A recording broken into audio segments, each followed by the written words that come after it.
me llegó esta historia de un seguidor en Argentina que trabaja como bibliotecario en una universidad antigua de Buenos Aires. Prefiere que lo llame Fernando. Si alguna vez has encontrado un libro que parecía contener conocimiento que no debería existir, o has sentido que un texto antiguo ejercía algún tipo de influencia sobre ti, compártelo en los comentarios. Las historias sobre textos malditos me fascinan. Lo que Fernando descubrió en los archivos olvidados de su biblioteca lo llevó a entender que hay libros que fueron escritos con propósitos oscuros, y que algunos conocimientos es mejor que permanezcan enterrados. Mi nombre es Fernando, tengo 44 años, y llevo trabajando como bibliotecario en la Universidad Nacional de Buenos Aires desde hace 18 años. Soy una persona metódica, organizada, que encuentra paz entre los libros y el silencio de las salas de lectura. Lo que voy a contar sucedió hace 2 años y medio, y desde entonces mi relación con los libros, especialmente los antiguos, nunca ha sido la misma. La biblioteca donde trabajo está en un edificio histórico del barrio de Recoleta. Fue construido en 1889 y ha sido biblioteca universitaria desde 1920. Tiene 5 pisos visibles y 2 sótanos. Los pisos superiores son modernos, bien iluminados, llenos de estudiantes. Pero los sótanos son diferentes. Especialmente el segundo sótano, el nivel más profundo, donde guardamos los archivos históricos, manuscritos antiguos y libros que ya nadie consulta. Yo era el único bibliotecario con acceso regular al segundo sótano. La mayoría de mis colegas lo evitaban. Decían que era deprimente, oscuro, que olía a humedad y papel viejo. Pero a mí me gustaba. Había una calidad meditativa en caminar entre esos estantes llenos de conocimiento olvidado.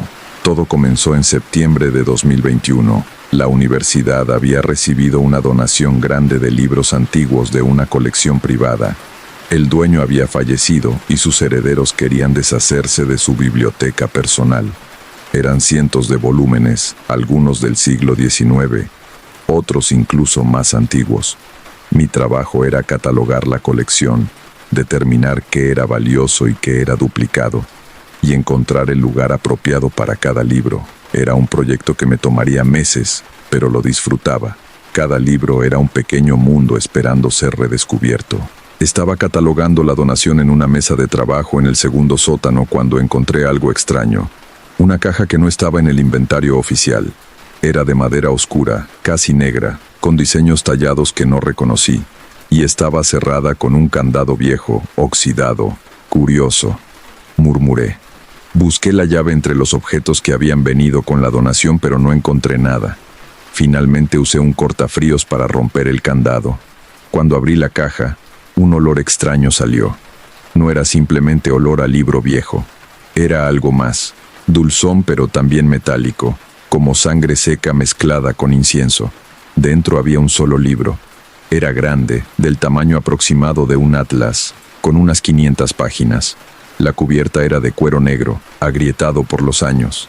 No tenía título visible en la cubierta o lomo, solo símbolos grabados que parecían alquímicos o cabalísticos. Lo saqué con cuidado. Era pesado, mucho más de lo que debería ser para su tamaño. Y estaba frío al tacto, a pesar de que el sótano era cálido y húmedo. Abrí el libro a una página al azar. El texto estaba escrito a mano en una tinta marrón oscura que podría haber sido sangre. El idioma era una mezcla extraña. Reconocí algo de latín, pero había otras palabras en idiomas que no identifiqué. Y había diagramas. Círculos complejos, llenos de símbolos, figuras geométricas imposibles, y lo que parecían ser instrucciones para rituales. Mis manos empezaron a temblar mientras pasaba las páginas. No por miedo todavía, sino por excitación académica. Esto era algo especial, algo raro. Posiblemente un grimorio, uno de esos libros de magia medieval que los ocultistas usaban. Valioso, pensé. Esto debería estar en una colección especial, no en una caja sin catalogar. Cerré el libro y busqué alguna indicación de su origen. En la primera página, escrito en una caligrafía elaborada, había un título: Liber Tenebris, el libro de las sombras, y debajo, en letras más pequeñas, escrito por la mano de Sebastián Mora, año de nuestro Señor 1724, que quien lea estas palabras entienda el precio del conocimiento, Sebastián Mora. El nombre me sonaba familiar. Busqué en los registros históricos de la universidad y lo encontré. Sebastián Mora había sido un académico jesuita en la Buenos Aires colonial, pero había sido expulsado de la orden en 1722 por prácticas incompatibles con la fe. Los registros no especificaban qué prácticas exactamente. Había más información. Mora había desaparecido en 1725, un año después de escribir este libro según la fecha en la portada. Su casa había sido encontrada vacía, con signos de lucha. Nunca fue encontrado, vivo o muerto. Y su colección de libros y objetos personales había sido confiscada por la Inquisición y supuestamente destruida. Pero este libro había sobrevivido. Había pasado de mano en mano durante casi 3 siglos, eventualmente terminando en la colección privada que acabábamos de recibir. Debía haberlo reportado a mis superiores inmediatamente. Debía haberlo puesto bajo llave en la sección de libros raros, pero la curiosidad me venció. Quería saber qué contenía. ¿Qué conocimiento había sido tan peligroso que la Inquisición intentó destruirlo?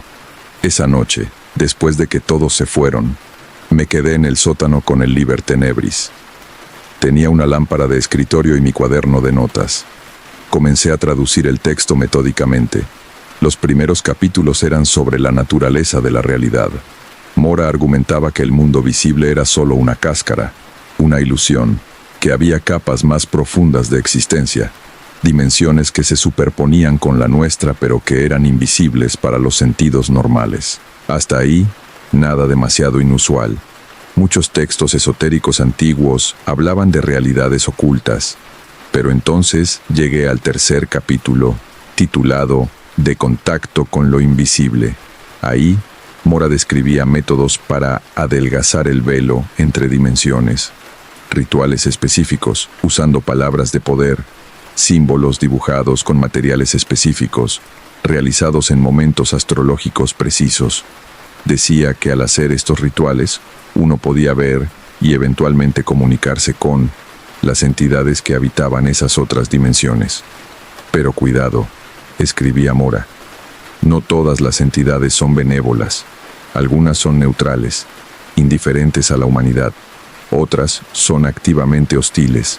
Y las más peligrosas son aquellas que fingen amistad, que ofrecen conocimiento y poder, pero que cobran precios que solo se entienden cuando ya es demasiado tarde.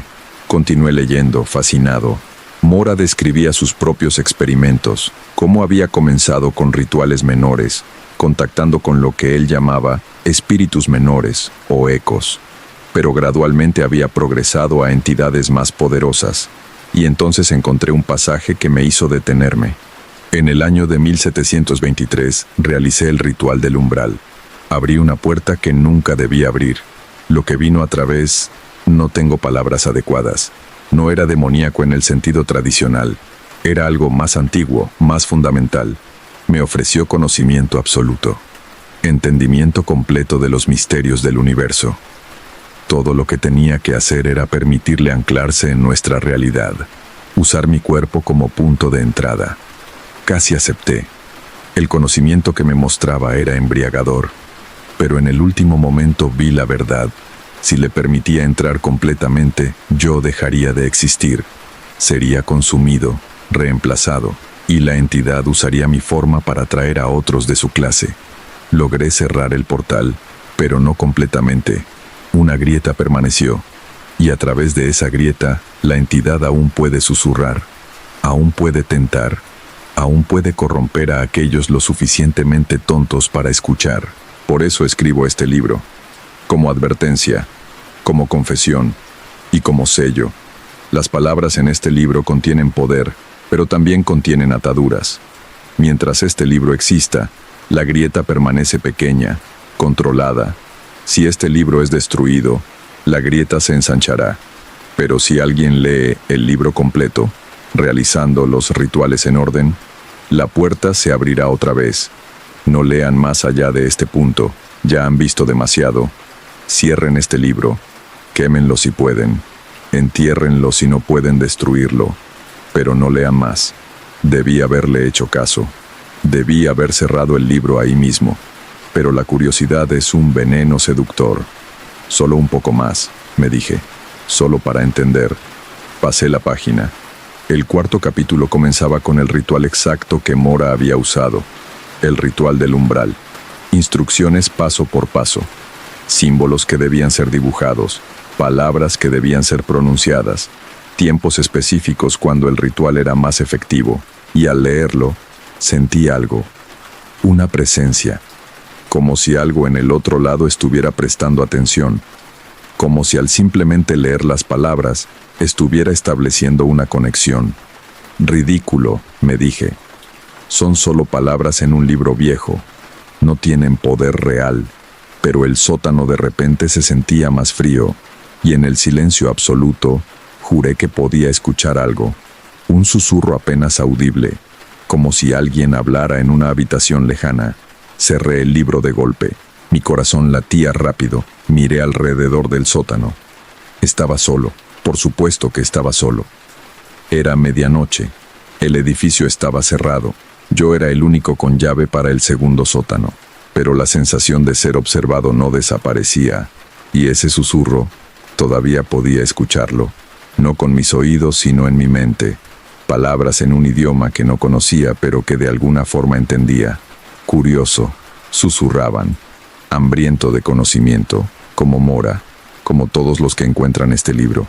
Queremos enseñarte, queremos mostrarte. Solo tienes que leer, solo tienes que entender. Y entonces verás todo. Me levanté tan rápido que tiré la silla. Tomé el libro y lo metí de vuelta en su caja de madera. Cerré la tapa, aunque el candado estaba roto, y lo metí en un armario cerrado donde guardábamos materiales especialmente delicados. Salí del sótano casi corriendo. Subí las escaleras hasta la planta baja, salí del edificio y no me detuve hasta estar en la calle, bajo las luces y rodeado de gente y tráfico. Me temblaban las manos. Solo fue tu imaginación, me dije. Leíste un texto sugestivo tarde en la noche en un sótano oscuro. Tu mente creó el resto, pero no me lo creía. Había sentido algo real, algo que me había tocado cuando leí esas palabras. Los siguientes días intenté comportarme normalmente.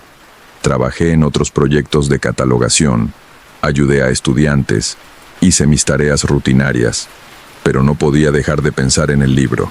Las palabras que había leído seguían resonando en mi mente, los diagramas seguían apareciendo cuando cerraba los ojos, y los susurros no se habían ido. Eran más débiles ahora que estaba lejos del libro, pero aún estaban ahí. En momentos de silencio, en el borde del sueño, podía escucharlos, tentando, prometiendo, llamando. Una semana después del incidente, bajé al segundo sótano otra vez. Me dije que era solo para verificar la humedad, que algunos libros antiguos necesitaban atención, pero sabía la verdad. Quería ver el libro otra vez. Lo saqué del armario. La caja de madera se sentía más cálida ahora, vibrando sutilmente bajo mis dedos. Cuando la abrí, el libro parecía diferente. Los símbolos en la cubierta brillaban débilmente. O tal vez era solo mi imaginación. Solo una página más, me dije. Solo para verificar algo que leí. Abrí el libro donde lo había dejado, El ritual del umbral. Leí más detenidamente esta vez. Era complejo pero no imposible de realizar. Requería varios materiales: sal, tiza roja o sangre, velas negras y ciertos símbolos dibujados en el suelo en configuración específica. Puramente académico, me dije mientras copiaba los diagramas a mi cuaderno, solo para entender qué estaba haciendo Mora. Pero mientras copiaba, algo extraño sucedió. Mi mano empezó a moverse más rápido, casi automáticamente. Los símbolos fluían de mi pluma como si los hubiera dibujado 1000 veces antes. Y mientras dibujaba, los susurros se volvieron más claros. Sí, decían, entiendes, estás listo. Solo necesitas completar el ritual. Solo necesitas abrir la puerta. Y te mostraremos maravillas más allá de tu imaginación. Me detuve, dejando caer la pluma. No, dije en voz alta, no voy a hacer el ritual. Solo estoy estudiándolo. Pero los susurros se rieron. Un sonido sin humor, más como el viento entre hojas secas. Todos dicen eso. Mora dijo eso. Pero la curiosidad siempre gana.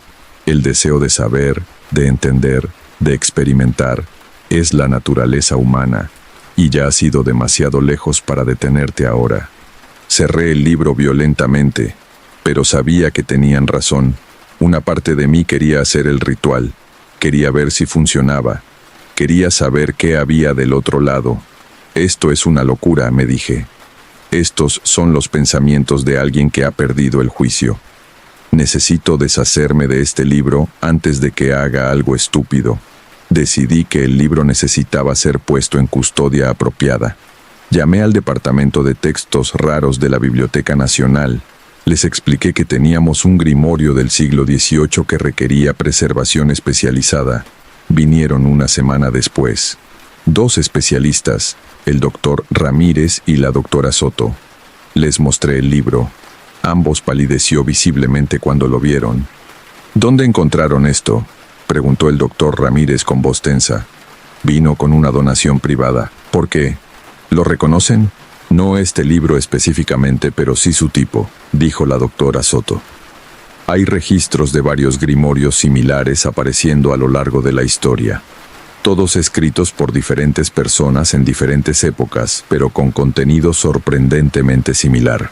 Como si múltiples personas hubieran canalizado el mismo conocimiento. ¿Es valioso?, pregunté.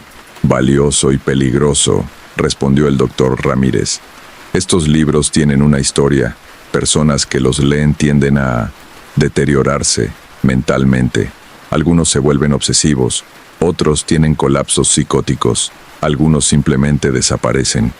¿Están sugiriendo que el libro está maldito?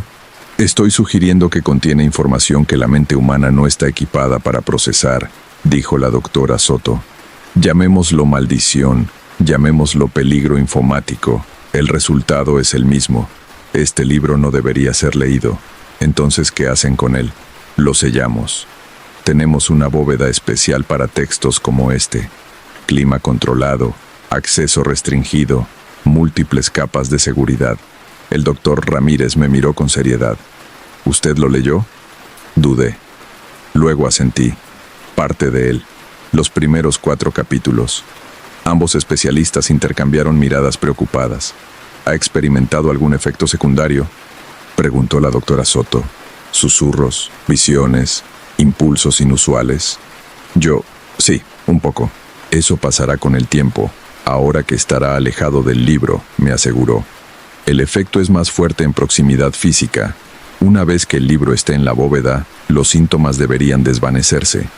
Se llevaron el Liber Tenebris ese mismo día. Vi cómo lo envolvían en tela especial, lo metían en una caja sellada y lo cargaban en su vehículo. Sentí alivio, pero también una extraña sensación de pérdida, como si parte de mí no quisiera dejar ir el libro. Los susurros continuaron por varias semanas más, cada día un poco más débiles. La doctora Soto tenía razón, la distancia ayudaba. 2 meses después del incidente, finalmente dejé de escucharlos por completo, o casi completamente. Todavía hay momentos, especialmente tarde en la noche cuando el mundo está silencioso, en que puedo escuchar ecos, muy débiles, apenas perceptibles, pero ahí, como si algo del otro lado aún recordara mi nombre, aún supiera que una vez leí sus palabras. Investigué más sobre el fenómeno después de que el libro se fue. Encontré que la doctora Soto no había exagerado. Había docenas de casos documentados de personas a lo largo de la historia que habían encontrado grimorios similares. Académicos, ocultistas, simplemente personas curiosas. Muchos habían terminado mal. Algunos se volvieron locos, hablando de entidades que solo ellos podían ver. Otros habían realizado los rituales descritos en los libros y habían desaparecido, o sido encontrados muertos en circunstancias extrañas. Y unos pocos habían cambiado, sus personalidades alteradas fundamentalmente, como si algo más estuviera mirando a través de sus ojos. ¿Qué era lo que Mora había contactado? ¿Qué había del otro lado del umbral? No tengo respuestas definitivas, pero tengo teorías. Creo que hay cosas que existen en capas de realidad que normalmente no percibimos, dimensiones paralelas, planos de existencia alternos, como quieras llamarlo. Y creo que ciertas prácticas, ciertos conocimientos, pueden adelgazar la barrera entre nuestro mundo y esos otros lugares. y las cosas del otro lado están conscientes de nosotros. Nos observan, nos estudian y ocasionalmente, cuando alguien es lo suficientemente tonto o curioso para abrir una puerta, intentan cruzar. No son demonios en el sentido religioso tradicional, son algo diferente. Entidades con inteligencia pero con motivaciones y formas de pensar completamente ajenas a las nuestras, y quieren entrar a nuestro mundo, tal vez porque el suyo es de alguna forma menos habitable, o tal vez simplemente porque es su naturaleza expandirse, colonizar, conquistar. Personas como Mora, como otros a lo largo de la historia, descubrieron los métodos para contactar con estas entidades. Y cada vez que alguien lo hace, la barrera se debilita un poco más, como una represa con grietas pequeñas que gradualmente se expanden con cada presión. Algún día, tal vez, suficientes personas habrán realizado suficientes rituales, suficientes grietas se habrán abierto, y la barrera colapsará, y entonces lo que está del otro lado vendrá en masa. O tal vez estoy paranoico, tal vez todo fue en mi cabeza. Un episodio psicótico menor inducido por la sugestión y el trabajo nocturno en condiciones de aislamiento. Pero no lo creo. Sé lo que sentí. Sé lo que escuché. Y sé que el Liber Tenebris era más que solo un libro viejo con ideas extrañas. Contenía algo. Un fragmento de algo más grande y más terrible. Y ese fragmento aún existe, sellado en una bóveda, esperando al próximo curioso lo suficientemente tonto para abrir sus páginas y leer sus palabras. Espero que esa persona nunca venga. Espero que el libro permanezca enterrado, olvidado, perdido en los archivos donde los libros peligrosos van a morir. Pero sé que eventualmente alguien lo encontrará. Alguien siempre lo hace, porque la curiosidad humana es infinita, y el deseo de conocimiento prohibido es una tentación que pocos pueden resistir.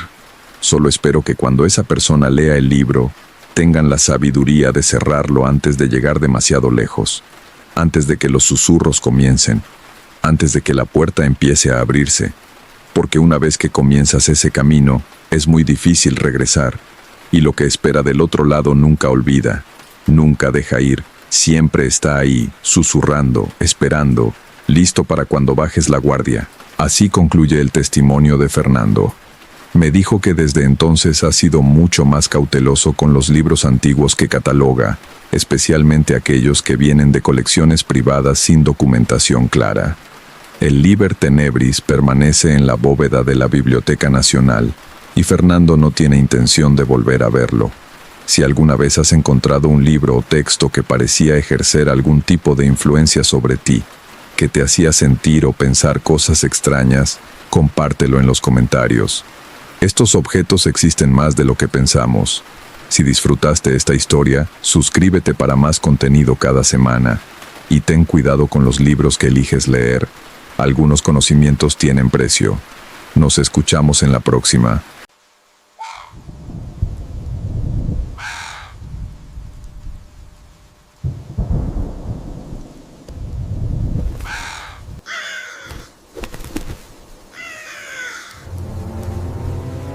Un seguidor del canal me contactó hace unos días con una historia que involucra herencias familiares y secretos que deberían haberse llevado a la tumba. Lo llamaré Tomás para proteger su identidad. Si alguna vez has heredado algo de un familiar fallecido y has sentido que ese objeto traía consigo algo más que recuerdos, déjame saberlo en los comentarios. Me fascina cómo ciertos objetos pueden cargar con historias oscuras. Lo que Tomás heredó de su abuelo no fue solo una casa en el campo. Fue una maldición que llevaba 3 generaciones esperando por él. Y cuando finalmente la descubrió, ya era demasiado tarde para devolver lo que había aceptado. Mi nombre es Tomás, y necesito contar esto antes de que sea demasiado tarde. Antes de que lo que le pasó a mi abuelo, a mi padre, y ahora a mí, continúe con la siguiente generación. Alguien tiene que romper este ciclo. Y si no puedo ser yo, al menos que mi historia sirva de advertencia. Todo comenzó cuando mi abuelo murió en enero de 2023. Tenía 87 años y vivía solo en una casa vieja en el campo, a 2 horas de la ciudad. Yo lo visitaba ocasionalmente, pero no éramos muy cercanos. Era un hombre reservado, a veces hosco, que prefería la soledad a la compañía de la familia. Mi padre había muerto 5 años antes en un accidente de auto, así que yo era el único heredero directo. El abogado me llamó una semana después del funeral para leer el testamento. Era simple. Todo me pertenecía ahora. La casa, el terreno y las posesiones de mi abuelo. Había una condición extraña, una cláusula específica en el testamento que decía: el heredero debe vivir en la propiedad por lo menos 30 días consecutivos antes de poder venderla o transferirla. Si no cumple esta condición, la propiedad pasa al siguiente heredero elegible o al Estado. Le pregunté al abogado sobre esto. Se encogió de hombros. Tu abuelo fue muy específico. Dijo que era tradición familiar, que cada heredero debía conocer la propiedad íntimamente antes de decidir qué hacer con ella. Me pareció extraño, pero no imposible. Yo trabajaba de forma remota como programador. Podía trabajar desde cualquier lugar con internet. 30 días en el campo sonaba casi como unas vacaciones. Me mudé a la casa una semana después. Era una construcción de principios del siglo pasado, de 2 pisos, con paredes gruesas de adobe y techos de vigas de madera. Estaba rodeada de árboles y el vecino más cercano vivía a 3 kilómetros. El silencio era absoluto excepto por los sonidos del bosque. Los primeros días fueron tranquilos. Limpié la casa, organicé las cosas de mi abuelo, instalé mi equipo de trabajo. La casa tenía electricidad y agua corriente, pero era vieja y crujía constantemente, especialmente de noche. Pero eso era normal en casas antiguas. El 5.º día encontré la puerta. Estaba en el sótano. Había bajado a revisar el sistema eléctrico porque las luces del 2.º piso parpadeaban. El sótano era amplio, con piso de tierra y paredes de piedra. Había cajas viejas, herramientas oxidadas, muebles cubiertos con sábanas. Y al fondo, medio oculta detrás de unas estanterías, había una puerta de madera con un candado grande y pesado. Me acerqué con curiosidad. El candado era viejo pero sólido. Busqué las llaves en las cosas de mi abuelo. Las encontré en un cajón de su escritorio, en un sobre que decía: no abrir. Nunca. Por supuesto lo abrí. Había solo una llave dentro. Antigua, de hierro negro, pesada. Bajé al sótano con ella esa misma noche. El candado se abrió con facilidad a pesar de su edad. La puerta crujió al abrirse, revelando una habitación pequeña. Las paredes estaban cubiertas con estanterías llenas de frascos. Cientos de frascos de vidrio de diferentes tamaños. Y cada frasco contenía algo diferente. Algunos tenían líquidos oscuros, otros contenían lo que parecían ser hierbas secas. Algunos tenían objetos que no pude identificar, piedras con marcas extrañas, trozos de metal retorcido, fragmentos de hueso.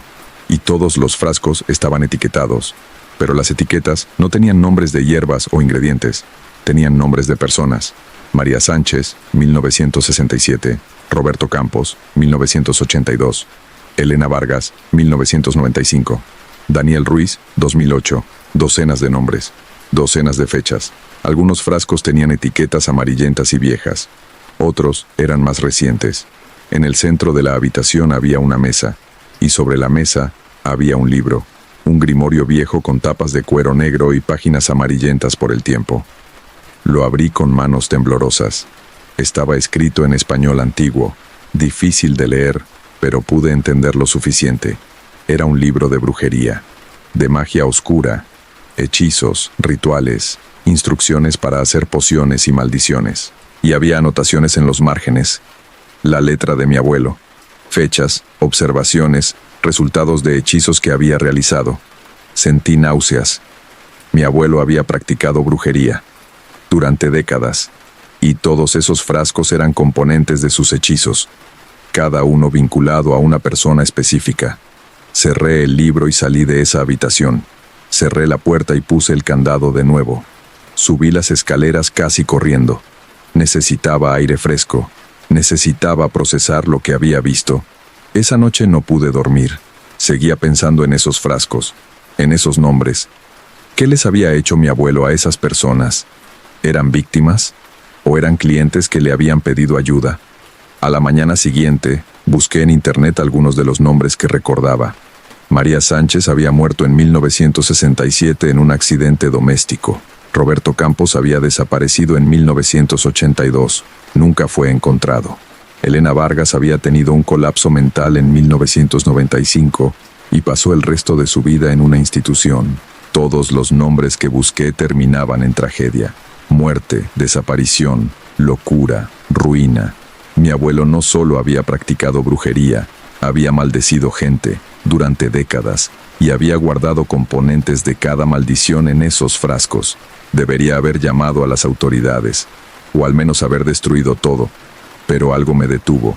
Curiosidad morbosa, quizás, o algo más oscuro. Esa noche volví al sótano. Leí el grimorio más cuidadosamente.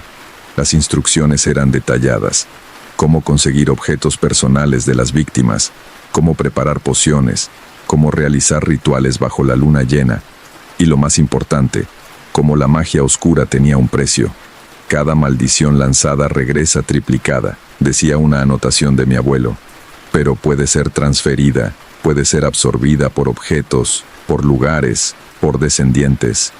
Mi sangre se heló. Descendientes. Seguí leyendo. Mi abuelo había descubierto una forma de evitar el precio de sus maldiciones. Las ataba a su linaje, a su sangre. Cada maldición que lanzaba, el precio se transfería a sus descendientes. No a él directamente, sino a su hijo, a su nieto, a las generaciones futuras. Mi padre. Mi padre había pagado por las maldiciones de mi abuelo. El accidente de auto que lo mató, las enfermedades que tuvo durante su vida, los problemas financieros constantes.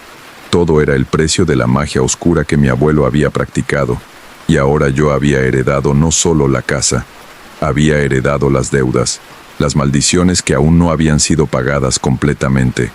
Cerré el libro sintiendo pánico.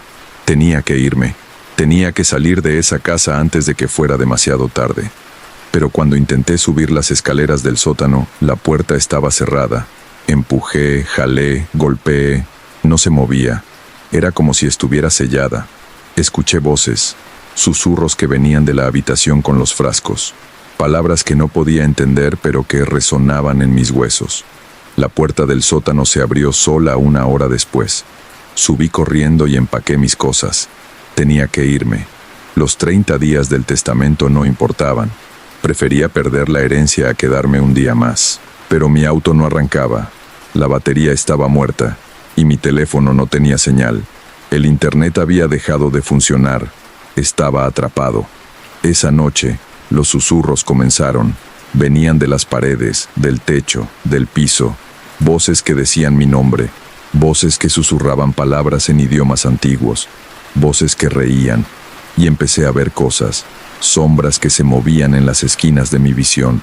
Figuras oscuras que desaparecían cuando giraba para mirarlas directamente. Rostros en las ventanas que no deberían estar ahí. Al tercer día de estar atrapado encontré otra cosa en las pertenencias de mi abuelo. Un diario.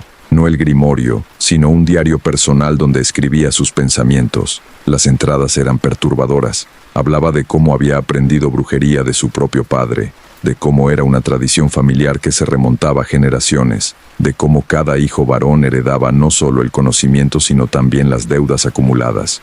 Mi padre me enseñó, escribía mi abuelo en una entrada de 1960, me dijo que no tuve opción en nacer en esta familia, que la magia oscura estaba en nuestra sangre, que cada generación debe pagar por los pecados de las anteriores y agregar los propios para la siguiente. Odié a mi padre por eso. Pero cuando intenté escapar, cuando intenté vivir una vida normal, las maldiciones me alcanzaron. Enfermé. Mi negocio fracasó. Todo lo que tocaba se pudría. Hasta que acepté mi papel. Hasta que tomé el grimorio y continué la tradición. Ahora es mi turno de pasarlo. Mi hijo pagará por lo que he hecho. Y su hijo pagará después. Y así continuará hasta que alguien sea lo suficientemente fuerte para romper el ciclo. Pero no creo que eso sea posible. Esta magia es antigua. Está en nuestra sangre. No se puede escapar. Lágrimas corrían por mi cara mientras leía. Mi abuelo no era un monstruo. Era una víctima también, atrapado en un ciclo que su propio padre le había impuesto. Y ahora yo era parte de ese ciclo. Los días siguientes fueron una pesadilla. Las manifestaciones se volvieron más fuertes. Objetos que se movían solos. Puertas que se abrían y cerraban. Voces que me hablaban directamente, ofreciéndome cosas. Usa el grimorio, susurraban. Lanza tus propias maldiciones, transfiere el peso. Pásalo a otra persona, es la única forma. No, decía yo en voz alta, no voy a continuar esto. Entonces sufrirás, como tu padre, como tu abuelo cuando intentó resistir. El precio será pagado de una forma u otra.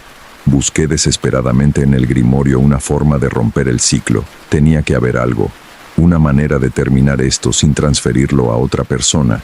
Encontré algo finalmente, un ritual, pero era peligroso.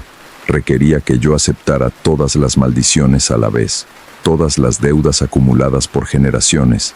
En lugar de pagarlas lentamente durante mi vida, las pagaría todas en un solo momento. La mayoría de la gente moriría, decía el libro. El peso era demasiado, pero si sobrevivía, el ciclo se rompería. Las maldiciones se consumirían completamente. La deuda quedaría saldada. Pensé en hacerlo, en terminar esto de una vez. Pero también pensé en la posibilidad de tener hijos algún día, de condenarlos a este ciclo si yo no lo rompía ahora. Decidí intentarlo. El ritual requería que bajara a la habitación del sótano, que abriera todos los frascos, que liberara todo lo que mi abuelo había contenido durante décadas y que me parara en el centro mientras todo eso me consumía. Bajé al sótano a medianoche del día 28. Solo me quedaban 2 días para cumplir los 30 del testamento. 2 días antes de poder irme legalmente. Pero sabía que si esperaba, sería demasiado tarde. El ciclo me atraparía completamente. Abrí la puerta de la habitación. Los frascos brillaban débilmente en la oscuridad.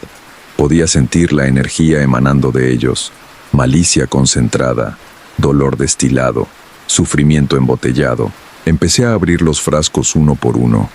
Con cada uno que abría sentía algo, como si arañas invisibles caminaran sobre mi piel, como si el aire se volviera más pesado, más difícil de respirar. Cuando abrí el último frasco, todo se desató. El dolor fue instantáneo y absoluto, como si cada terminación nerviosa de mi cuerpo se incendiara a la vez. Caí al suelo gritando. Podía ver cosas, visiones de todas las personas que mi abuelo había maldecido, sus rostros contorsionados en agonía, sus voces gritando, y sentí sus dolores, todos a la vez.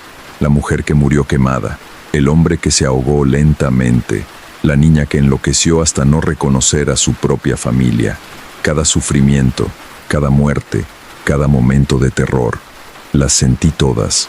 No sé cuánto tiempo estuve en el suelo del sótano. Horas, quizás, o días. El tiempo perdió significado.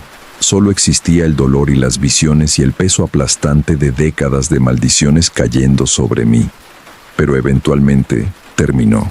El dolor se desvaneció gradualmente. Las voces se callaron. Las visiones se desvanecieron. Me quedé acostado en el suelo del sótano, jadeando, empapado en sudor, pero vivo.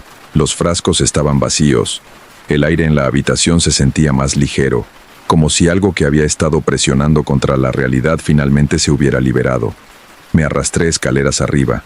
Mi cuerpo dolía, pero era dolor físico normal. Ya no sentía ese peso invisible, esa presencia oscura que había estado conmigo desde que heredé la casa. Dormí durante 2 días completos. Cuando desperté, la casa se sentía diferente. Solo una casa, vieja, sí, llena de historia, sí, pero ya no maldita. Destruí el grimorio, lo quemé en el jardín junto con todas las pertenencias de brujería que encontré. Sellé la habitación del sótano con concreto, y cuando cumplí los 30 días del testamento, vendí la propiedad.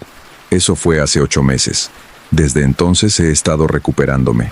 Físicamente estoy bien, pero mental y emocionalmente todavía proceso lo que viví, lo que mi familia vivió durante generaciones.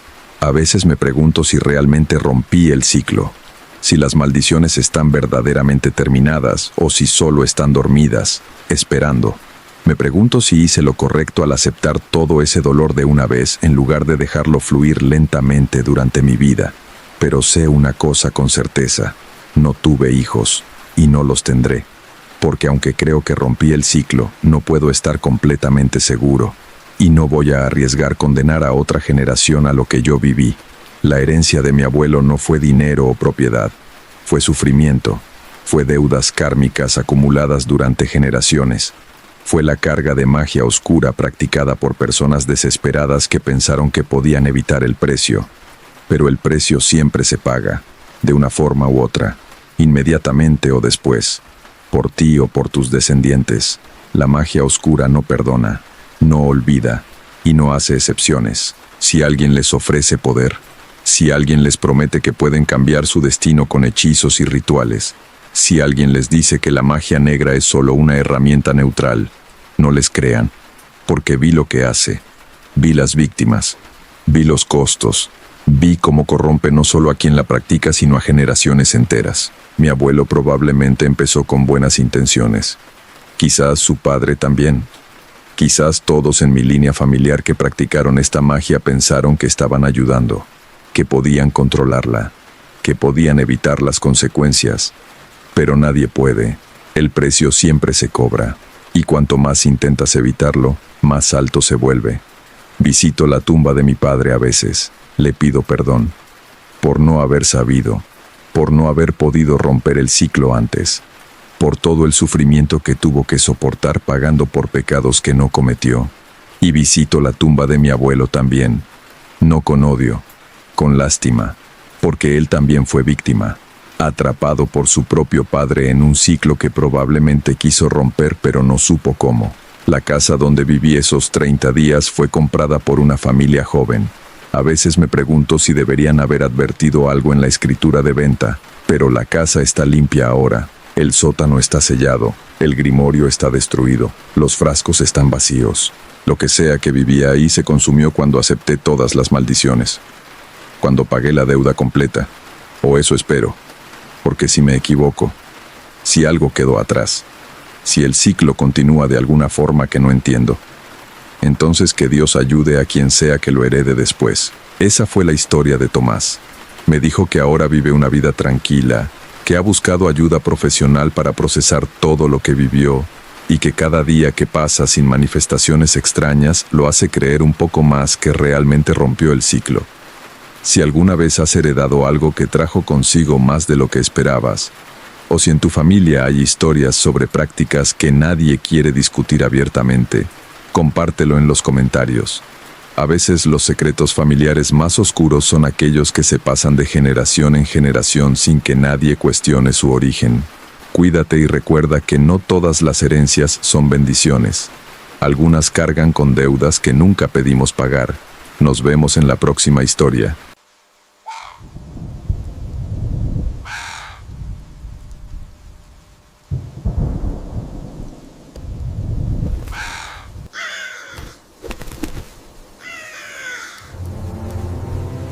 Un seguidor del canal me compartió este relato hace algunas semanas.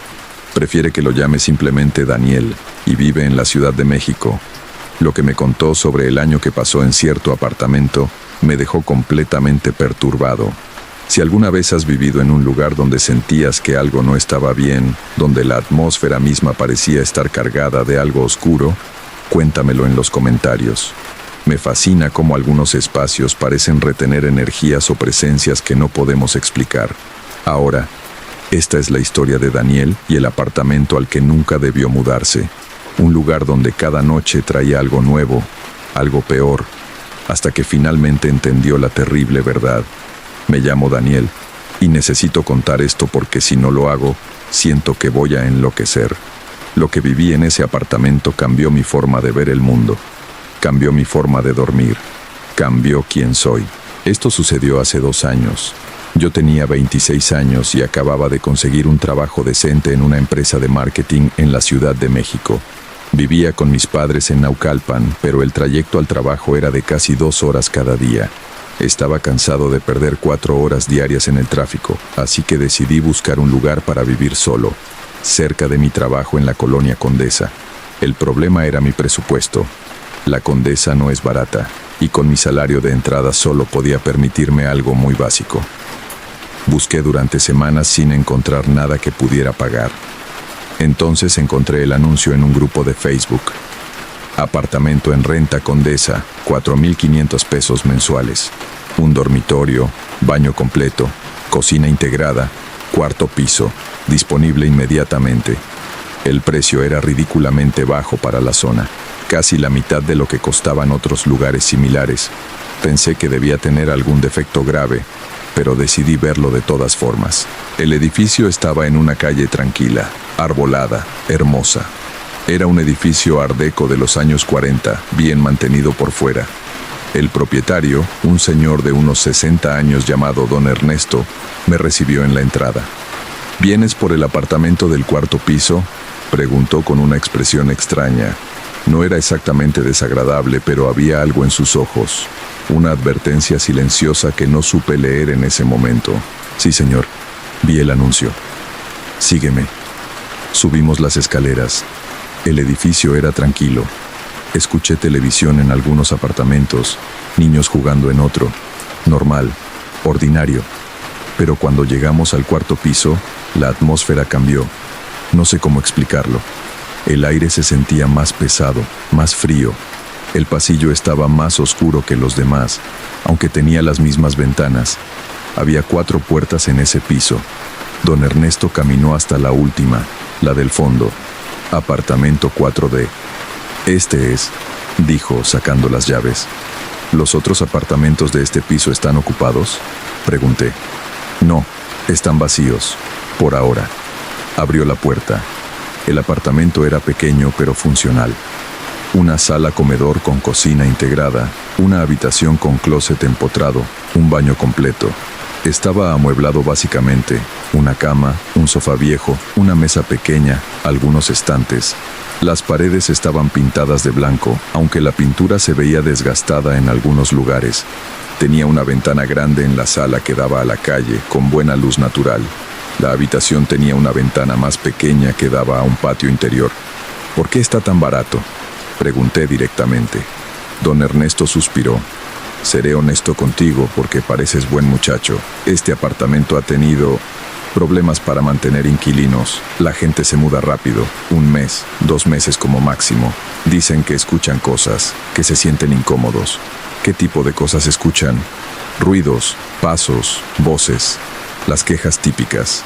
Yo nunca he experimentado nada y he entrado muchas veces a hacer reparaciones. Creo que es solo la imaginación de la gente, o las tuberías viejas. Este edificio tiene 80 años. Hace ruidos, pero la gente se asusta fácilmente. Debí haberme ido en ese momento. Debí haber escuchado la advertencia. Pero yo era escéptico, no creía en fantasmas, y necesitaba desesperadamente un lugar cerca del trabajo que pudiera pagar. ¿Hay algo más que deba saber?, pregunté. Don Ernesto dudó. Hace muchos años, en los años 60, hubo un incidente en este apartamento. Un hombre mató a su esposa aquí, y luego se suicidó. Pero eso fue hace más de 50 años. No creo que tenga relevancia hoy en día. Un asesinato-suicidio, por supuesto.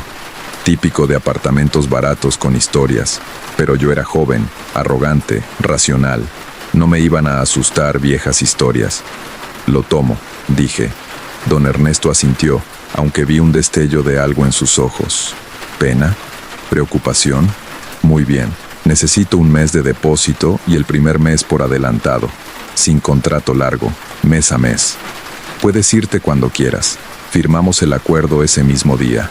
Me mudé 1 semana después. Los primeros 3 días fueron completamente normales. Instalé mi ropa, mis cosas. Hice del apartamento mi hogar. Dormí bien. No escuché nada extraño. Empecé a pensar que don Ernesto tenía razón, que la gente simplemente era supersticiosa. La 4ª noche, escuché el primer ruido. Era pasada la medianoche. Yo estaba en la cama, casi dormido, cuando escuché algo que venía de la sala. Como si alguien estuviera arrastrando algo pesado sobre el piso. Un sonido rasposo, lento.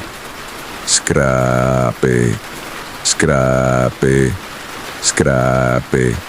Me senté en la cama, completamente despierto ahora. El sonido continuaba.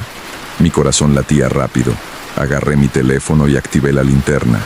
Salí de la habitación lentamente y alumbré la sala. No había nada, absolutamente nada. El sofá estaba en su lugar. La mesa no se había movido.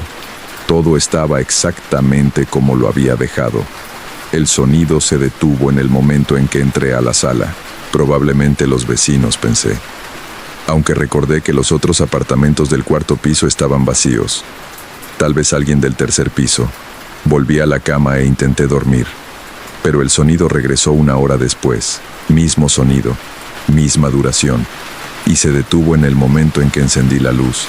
Esto continuó durante 1 semana. Cada noche. Siempre después de medianoche. Siempre el mismo sonido de algo arrastrándose. Y siempre se detenía cuando yo iba a investigar. Pero podía vivir con eso. Era molesto, pero tolerable. No era nada comparado con lo que vino después. La segunda semana, los sonidos cambiaron. Ya no era solo algo arrastrándose. Ahora escuchaba pasos, claros, distintos. Alguien caminando en la sala cuando yo estaba en la habitación. O caminando en la habitación cuando yo estaba en la sala. Y lo más perturbador, los pasos se detenían justo frente a las puertas. Podía escucharlos acercándose, más cerca, hasta detenerse justo del otro lado de la puerta, como si alguien estuviera parado ahí, escuchando, esperando. Una noche junté coraje y abrí la puerta de golpe cuando los pasos se detuvieron frente a ella. No había nadie, pero el aire del otro lado era helado, tan frío que pude ver mi propio aliento, y había un olor dulzón y podrido, como flores marchitas mezcladas con algo muerto. El olor desapareció después de unos segundos, y la temperatura volvió a la normalidad. Empecé a dormir con las luces encendidas, y con música o podcasts sonando en mi teléfono, cualquier cosa para llenar el silencio, porque el silencio era cuando escuchaba las cosas. La tercera semana vi la primera sombra. Estaba en la sala, viendo televisión alrededor de las 11 de la noche, cuando algo pasó frente a la pantalla. Una sombra, la forma de una persona caminando entre yo y la televisión. Pero cuando miré, no había nadie. Apagué la televisión y me quedé completamente quieto escuchando. Nada. Silencio total. Entonces lo vi con el rabillo del ojo. En el pasillo que conectaba la sala con la habitación, una figura oscura, de pie, inmóvil, solo parada ahí, mirándome. Giré mi cabeza para verla directamente y desapareció. Mi respiración era rápida, superficial. Agarré mi teléfono, listo para llamar a alguien. ¿Pero a quién? ¿A la policía? ¿Y decirles qué? ¿Que vi una sombra? Me obligué a caminar hacia la habitación. Tuve que pasar por ese pasillo. Cada paso era agonía. Cada célula de mi cuerpo gritaba que corriera en dirección opuesta. Pero llegué a la habitación, cerré la puerta, la trabé con seguro y me metí bajo las cobijas como un niño asustado. No dormí esa noche. A la mañana siguiente, con la luz del día filtrándose por las ventanas, todo parecía absurdo, ridículo. Estaba dejando que mi imaginación me controlara. Necesitaba ser racional, pero la racionalidad no explica lo que pasó la cuarta semana. Llegué a casa después del trabajo, cansado, y encontré algo que me heló la sangre. Todos los muebles de la sala habían sido movidos. El sofá, que estaba contra la pared, ahora estaba en el centro de la sala. La mesa había sido movida al rincón. Los estantes estaban girados hacia la pared. Y en el centro del piso, arreglados cuidadosamente, había objetos de mi habitación. Mi ropa, mis libros, mis fotos familiares. Todo formando un círculo perfecto. Mis manos temblaban mientras sacaba mi teléfono y tomaba fotos. Evidencia. Necesitaba evidencia de que esto estaba pasando realmente. Llamé a don Ernesto. Don Ernesto, alguien entró a mi apartamento. Movieron todo. ¿Usted tiene otra llave? ¿Dejó entrar a alguien? ¿Qué? No, Daniel. Nadie tiene llave excepto tú y yo. Y yo no he estado cerca del edificio en 2 días. ¿Estás seguro? Estoy mirándolo ahora mismo. Alguien movió mis cosas. Hubo una pausa larga. Daniel, tal vez es momento de que consideres mudarte. ¿Qué? No, necesito que venga aquí. Necesito que cambie la cerradura. Alguien tiene acceso a mi apartamento. Te cambiaré la cerradura mañana. Pero Daniel, escúchame. Ese apartamento tiene algo malo. No sé qué es exactamente. pero he visto demasiados inquilinos irse asustados. Tú pareces un buen muchacho, no quiero que te pase algo. ¿Qué podría pasarme? Otra pausa. El último inquilino antes que tú duró 6 semanas. Cuando se fue, estaba diferente, demacrado, asustado. Dijo que algo en el apartamento estaba tratando de comunicarse con él, que cada noche las cosas empeoraban, que sentía que algo quería que él hiciera algo, pero no sabía qué. ¿Y qué pasó con él? No lo sé. Se mudó y nunca volví a saber de él. Pero su familia vino a recoger sus cosas porque él no quería volver ni siquiera para eso. Esa noche no me quedé en el apartamento.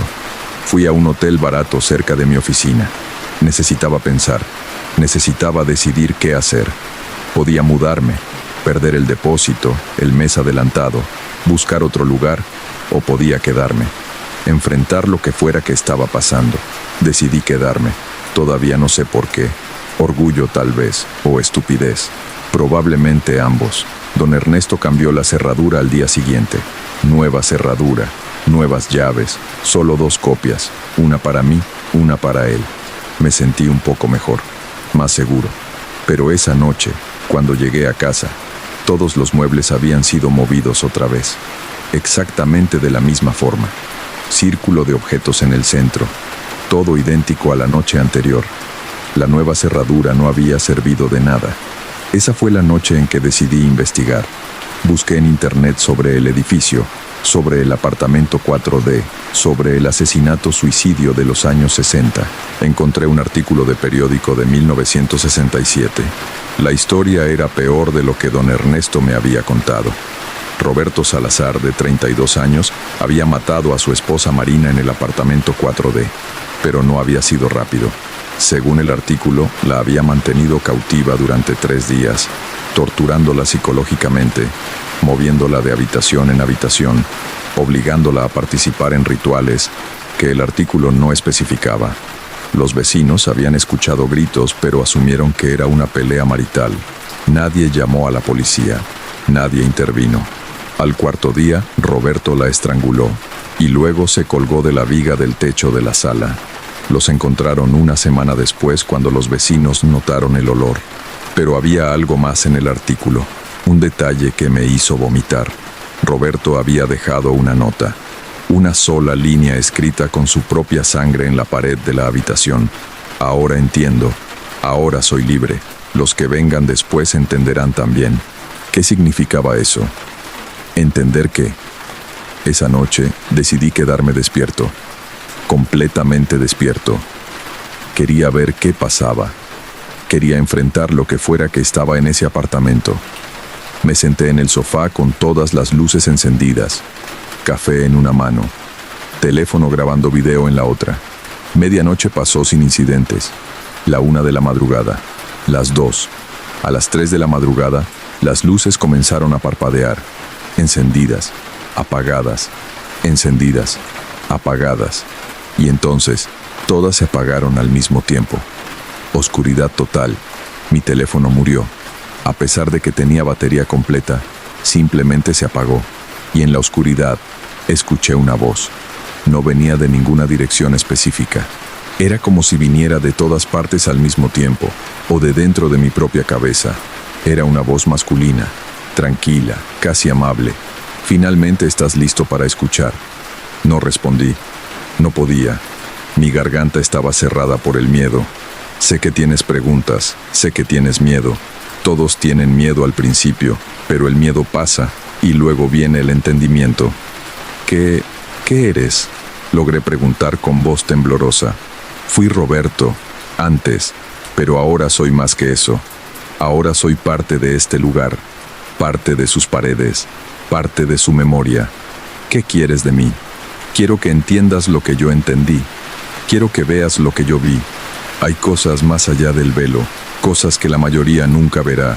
Pero este lugar, este apartamento, es delgado aquí. El velo es delgado y puedes ver a través. No quiero ver nada. Solo quiero que me dejes en paz. Una risa, suave, casi triste. No funciona así. Ya has comenzado a ver las sombras, los sonidos, los movimientos. Cada noche verás más. Cada noche el velo se volverá más delgado, hasta que finalmente Una noche lo atravesarás completamente y entonces entenderás, como yo entendí, que le hiciste a tu esposa. Le mostré la verdad. Ella no quería verla, luchó, gritó, pero al final, justo antes del fin, ella también lo vio. Vi en sus ojos que finalmente entendió, y sentí paz al saber que no moría en ignorancia. Estás enfermo, eres un monstruo, soy un mensajero, y tú serás el próximo. O te irás y pasarás el resto de tu vida preguntándote qué había al otro lado. La elección es tuya. Las luces se encendieron bruscamente. El apartamento estaba exactamente como estaba antes. Mi teléfono cobró vida, mostrando las 3:33 am. Me levanté del sofá, agarré mi laptop, mi teléfono, mi cartera y mis llaves. No empaqué nada más, solo salí. Corrí por las escaleras. Salí del edificio a la calle silenciosa de las 3 de la madrugada. Corrí hasta encontrar una calle más transitada. Me senté en una parada de autobús bajo la luz brillante de un poste hasta que amaneció. Nunca volví al apartamento 4D. Llamé a don Ernesto al día siguiente y le dije que se quedara con el depósito, con mis cosas, con todo. No quería nada de ese lugar. Perdí dinero, perdí mis cosas, perdí un mes de mi vida. Pero salvé algo más importante. Salvé mi cordura y posiblemente mi vida. Porque ahora entiendo qué le pasó a Marina. Entiendo qué les pasó a los inquilinos anteriores que duraron poco. Y entiendo qué le pasó al último inquilino que se fue demacrado y asustado. Ese apartamento no está simplemente embrujado. Es una trampa. Un lugar donde el velo entre nuestro mundo y algo más es peligrosamente delgado. Y algo del otro lado, Roberto o lo que quedó de él, está tratando de hacer que la gente cruce. No sé qué hay del otro lado.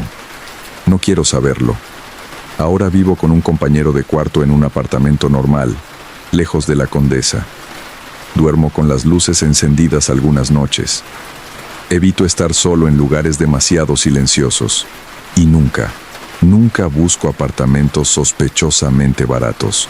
Porque ahora sé que algunos lugares están baratos por una razón. Y esa razón es que algo vive ahí. Algo que quiere compañía. Algo que quiere mostrarle a alguien lo que vio. Algo que está esperando paciente a que llegue el próximo inquilino. El próximo que sea lo suficientemente desesperado, lo suficientemente escéptico o lo suficientemente tonto para ignorar las advertencias, como yo casi fui. Y así termina la historia que Daniel compartió conmigo. Me dijo que todavía tiene pesadillas sobre ese apartamento, que a veces se despierta pensando que escucha esos pasos. Si alguna vez has vivido en un lugar que sentiste que quería algo de ti, o si has tenido que huir de un hogar por razones que otros no entenderían, déjalo en los comentarios. No estás solo en estas experiencias. A veces la decisión más valiente es simplemente irte, sin mirar atrás. Cuídate mucho, que descanses bien, y nos vemos en la siguiente historia.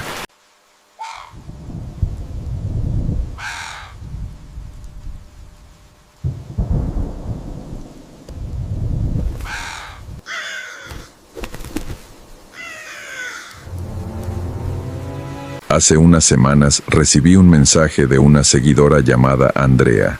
Su historia es de las que te hacen cuestionar cuántos lugares en el mundo esconden secretos que nunca deberían salir a la luz. Si tienes tus propias experiencias con pueblos extraños o lugares donde sentiste que algo no estaba bien, me encantaría que las compartieras aquí abajo en los comentarios. Andrea vivió esto cuando decidió tomar una ruta alternativa en un viaje por carretera y terminó en un lugar que técnicamente no debería existir. Un pueblo donde todos parecían estar esperando algo, y donde ella se dio cuenta demasiado tarde de que ese algo era ella. Mi nombre es Andrea, y durante mucho tiempo dudé si contar esta historia. Hay cosas que cuando las compartes en voz alta suenan tan imposibles que temes que la gente piense que estás loca. Pero pasó. Todo esto realmente pasó. Y necesito que alguien más lo sepa, por si acaso. Esto sucedió en octubre de 2022. Yo tenía 26 años y estaba haciendo un viaje por carretera sola. Había renunciado a mi trabajo, terminado una relación larga y necesitaba tiempo para pensar. Decidí manejar desde la ciudad donde vivía hasta la costa, un viaje que normalmente tomaba 8 horas por la autopista principal, pero a mitad del camino vi un letrero que anunciaba una ruta escénica alternativa. Decía que agregaba solo 1 hora al viaje, pero pasaba por pueblos históricos y paisajes hermosos. Era mediodía de un sábado soleado. Tenía tiempo de sobra. Decidí tomar el desvío. La carretera alternativa era estrecha, de 2 carriles, serpenteando entre montañas. El paisaje era bonito al principio. Árboles en ambos lados, pequeños arroyos cruzando bajo puentes viejos. Pasé por 2 pueblos pequeños donde me detuve a tomar fotos y comer algo. Todo normal. Pero después del segundo pueblo, la carretera se volvió más solitaria. Dejé de ver otros autos. El GPS de mi teléfono empezó a fallar. La señal entraba y salía. Las montañas bloqueaban la recepción.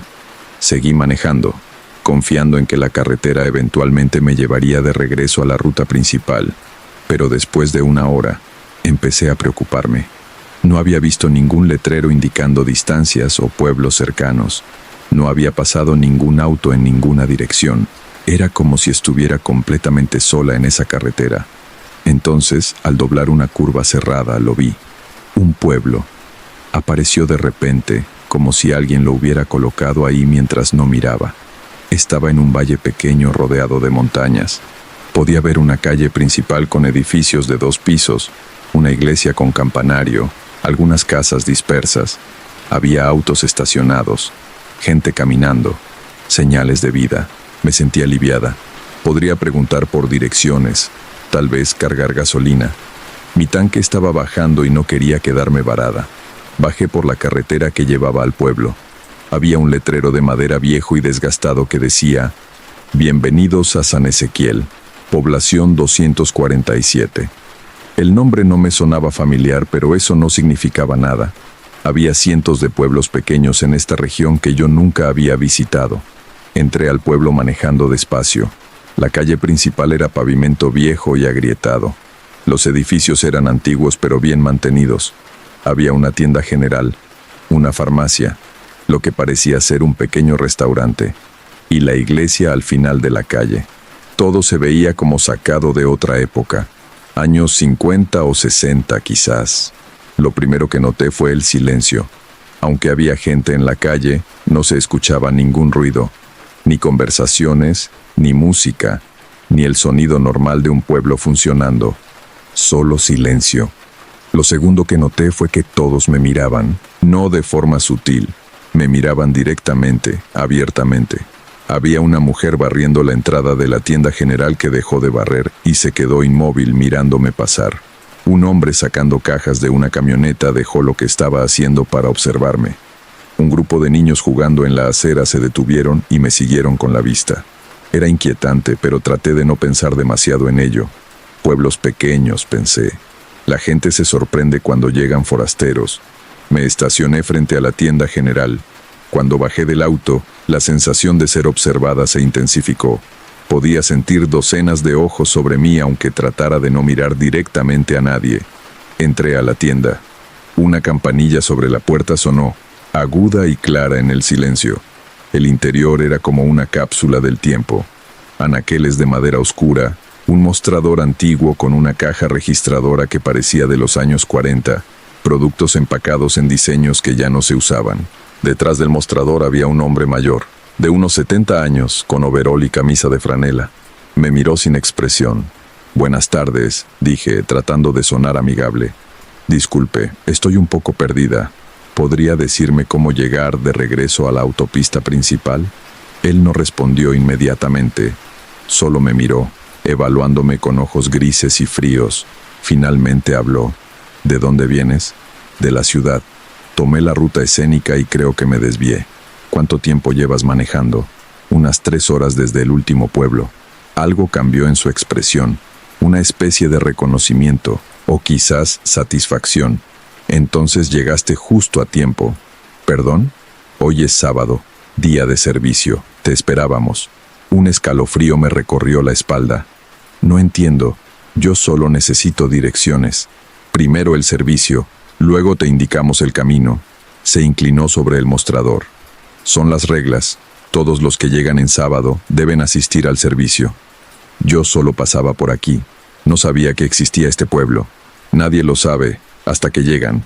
Sonrió, pero no había calidez en esa sonrisa. El servicio comienza en 1 hora en la iglesia. Te sugiero que asistas. Por tu propio bien. Retrocedí hacia la puerta. Creo que mejor me voy. No puedes. Su voz era plana, sin emoción. Las carreteras se cierran hasta después del servicio. Es tradición. Salí de la tienda rápidamente. Mi corazón latía fuerte. Algo estaba muy mal aquí. Necesitaba irme. Ya. Subí a mi auto y encendí el motor. Manejé hacia la salida del pueblo por donde había entrado. Pero cuando llegué al borde del pueblo, encontré una barricada de madera bloqueando la carretera. Y había 3 hombres parados junto a ella, mirándome. Di la vuelta e intenté salir por el otro lado del pueblo. Otra barricada.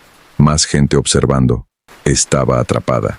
Estacioné de nuevo, las manos temblándome sobre el volante.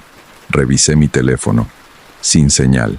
Intenté enviar un mensaje de texto, pero no salió. Llamar tampoco funcionaba. Miré alrededor del pueblo. La gente seguía en las calles, pero ahora todos se estaban moviendo en la misma dirección, hacia la iglesia.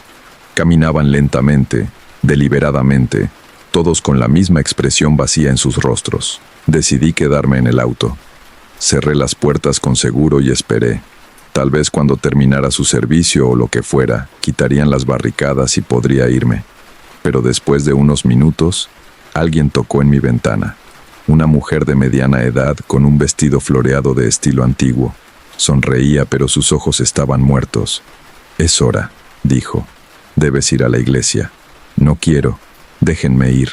Después del servicio. Primero debes participar. Son las reglas. ¿Qué pasa si no voy?» Su sonrisa se desvaneció. «Entonces tendremos que llevarte». Miré alrededor. Más gente se había reunido alrededor de mi auto. 12 de personas, todas mirándome con esos ojos vacíos. Algunos tenían herramientas en las manos. Palas, martillos, cuerdas. El miedo se apoderó de mí. Estaba completamente sola, sin forma de pedir ayuda, rodeada de personas que claramente no estaban bien. Bajé del auto con piernas temblorosas. «Está bien, iré». La multitud se abrió para dejarme pasar.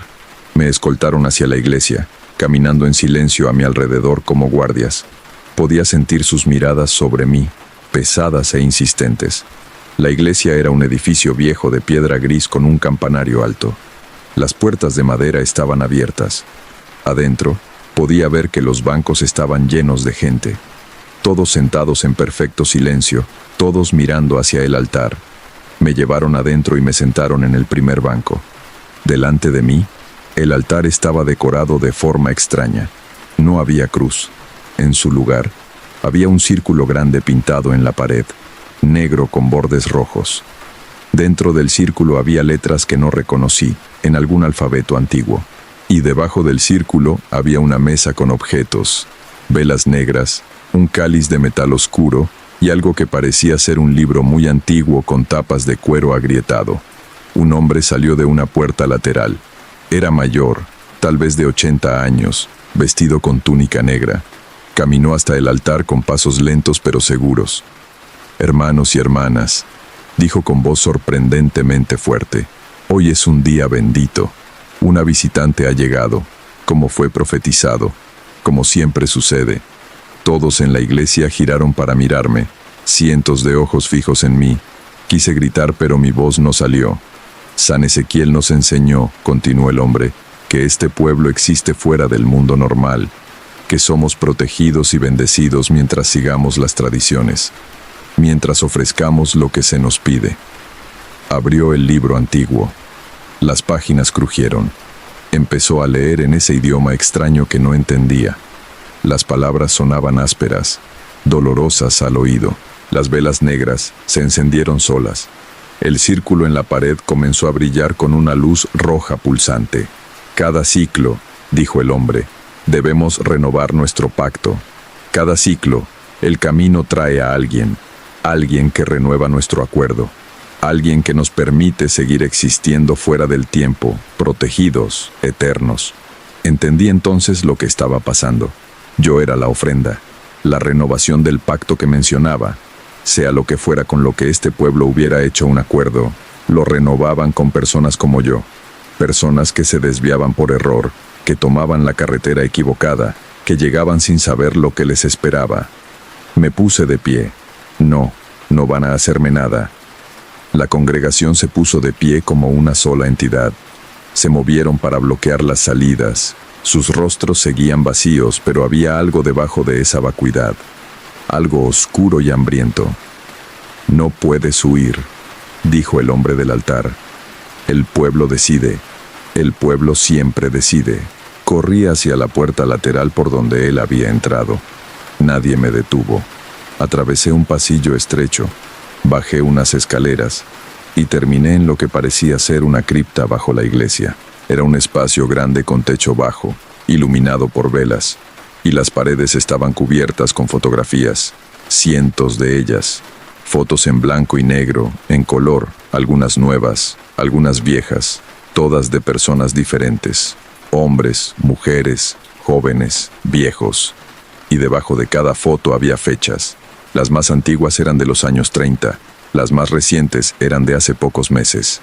En el centro de la cripta había un pozo, un agujero en el suelo de piedra que bajaba a oscuridad absoluta, y del pozo salía un sonido, un susurro colectivo, como si 1000 voces hablaran al mismo tiempo.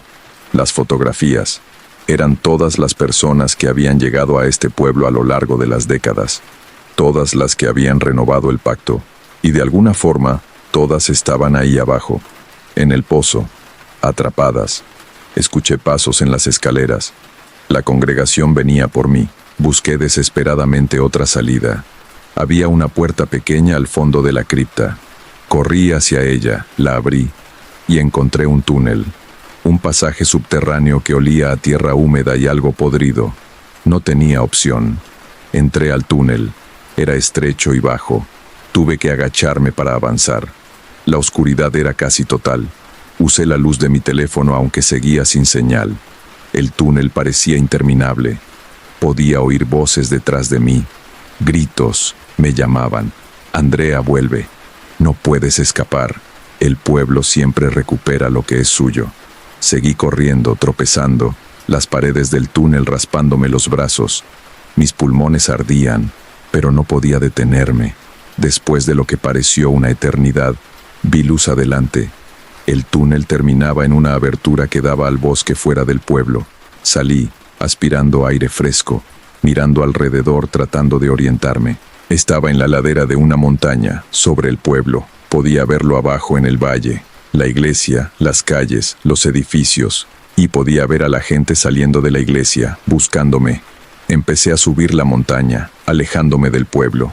Tenía que llegar a la carretera, tenía que encontrar ayuda. El bosque era denso, las ramas me arañaban, las rocas me hacían tropezar, pero seguí subiendo. Alcancé la cresta de la montaña cuando el sol comenzaba a ponerse, y desde arriba miré hacia el valle donde había estado el pueblo. No había nada. El valle estaba vacío, solo árboles, rocas, tierra, ningún edificio, ninguna carretera, ninguna señal de que alguna vez hubiera habido un pueblo ahí. Parpadeé, segura de que mis ojos me engañaban, pero no. El valle estaba completamente vacío. San Ezequiel había desaparecido. Caminé durante horas en la oscuridad, siguiendo la carretera que había tomado originalmente. Eventualmente llegué a la ruta principal. Un conductor de camión se detuvo y me llevó a la ciudad más cercana. Le conté que había tenido problemas con mi auto y me había perdido en el bosque. No le mencioné el pueblo. Sabía que no me creería. Fui a la policía al día siguiente. Les dije que había un pueblo extraño en las montañas, que algo malo estaba pasando ahí. Me miraron como si estuviera loca. Revisaron mapas. No había ningún pueblo llamado San Ezequiel en esa región. Nunca lo había habido. Insistí en que me llevaran al lugar. Fuimos en patrulla, yo guiándolos. Cuando llegamos al lugar donde había visto el letrero de bienvenida, no había nada. Solo carretera vacía. Cuando bajamos al valle, solo encontramos bosque denso. Ninguna señal de civilización, ninguna carretera que llevara a un pueblo que no existía. Los oficiales pensaron que había tenido algún episodio, estrés del viaje, quizás alucinaciones. Me sugirieron ver a un doctor. Me llevaron de regreso a la ciudad y eso fue todo. Pero yo sé lo que vi. Sé lo que viví. El pueblo era real. Las personas eran reales. El pacto que habían hecho era real. Investigué durante semanas. Busqué en archivos históricos, en bibliotecas, en internet. Encontré algo finalmente. Una mención breve en un libro de historia regional de 1923. Hablaba de un pueblo llamado San Ezequiel que había sido fundado en 1887. En 1932, todo el pueblo desapareció. 247 personas. De la noche a la mañana. Las autoridades fueron a investigar después de que nadie del pueblo apareció en la ciudad cercana durante semanas. Cuando llegaron, el pueblo estaba vacío, sin cuerpos, sin señales de lucha, sin nada, como si todos hubieran simplemente dejado de existir. El caso nunca se resolvió. El pueblo fue declarado abandonado, pero con el tiempo, incluso el sitio del pueblo desapareció de los mapas. La gente olvidó que había existido, pero no desapareció realmente. Hizo un pacto con algo antiguo y oscuro, algo que los mantuvo existiendo fuera del tiempo normal, existiendo en momentos específicos, en días específicos, esperando a que personas desprevenidas tomaran la carretera equivocada. Y cada vez que alguien llega, renuevan su pacto. Mantienen su existencia por otro ciclo más. Atrapan otra alma en ese pozo bajo la iglesia. He intentado volver varias veces, pero nunca encuentro el desvío. La entrada a esa carretera alternativa simplemente no está ahí cuando la busco. Es como si el camino solo aparezca para ciertas personas en ciertos momentos. O quizás ya cumplí mi propósito. Llegué, vi el pueblo, escapé. Y al escapar, quizás rompí algo. Quizás el pacto requería que yo me quedara. Y al irme, lo debilité. O quizás solo me están dejando vivir con el conocimiento, sabiendo que hay lugares que existen entre los espacios del mundo normal, lugares que atrapan a los que se desvían del camino, lugares llenos de gente que hizo pactos terribles hace décadas y ahora están atrapados en un ciclo eterno de existencia y renovación. A veces me pregunto qué pasó cuando no me quedé. ¿El pueblo simplemente desapareció hasta el próximo ciclo? ¿O están buscando otra forma de renovar su pacto? ¿Otro camino? ¿Otra víctima? ¿Otra oportunidad? Y me pregunto sobre todas esas fotografías en la cripta, todas esas personas a lo largo de las décadas. ¿Todavía están ahí, atrapadas en ese pozo? ¿Conscientes? ¿Sufriendo? No hay forma de saberlo, no hay forma de salvarlas, porque el pueblo no existe en ningún mapa, no existe en ningún registro oficial. Solo existe para aquellos que toman la carretera equivocada en el momento equivocado. He dejado de hacer viajes por carretera sola. Me quedo en las autopistas principales. Ignoro los letreros que prometen rutas escénicas, porque ahora sé que algunos desvíos no son accidentes. Son trampas, cuidadosamente colocadas para los desprevenidos. Y en algún lugar, en un valle que no aparece en ningún mapa, un pueblo espera. Sus habitantes inmóviles entre ciclos, su iglesia silenciosa, su pozo profundo lleno de almas atrapadas, esperando el próximo sábado, esperando la próxima persona que se desvíe, esperando renovar el pacto una vez más. Esa es la historia que Andrea me compartió. Todavía vive en su ciudad, pero dice que ha dejado de viajar sola y que ahora planea sus rutas con obsesivo cuidado. Nunca ha podido volver a encontrar ese desvío, aunque ha buscado docenas de veces. Si alguna vez has tomado una carretera secundaria y has sentido que algo no estaba bien, o si has visto pueblos que después no pudiste encontrar en mapas, compártelo en los comentarios. A veces los lugares más peligrosos son aquellos que no deberían existir pero que aparecen justo cuando alguien se pierde. Ten cuidado con los desvíos que parecen convenientes y recuerda que no todos los pueblos en el camino quieren que sigas tu viaje. Cuídate en la carretera y nos escuchamos en la siguiente historia.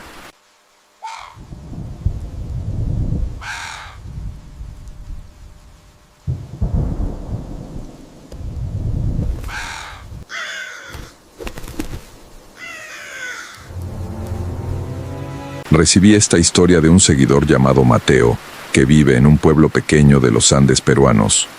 Lo que me contó me dejó sin palabras y tuve que leerlo varias veces para procesarlo completamente. Si alguna vez has heredado algo de un familiar que resultó ser más de lo que esperabas, o si en tu familia hay historias de brujerías y maldiciones que nadie se atreve a contar en voz alta, déjame saberlo en los comentarios.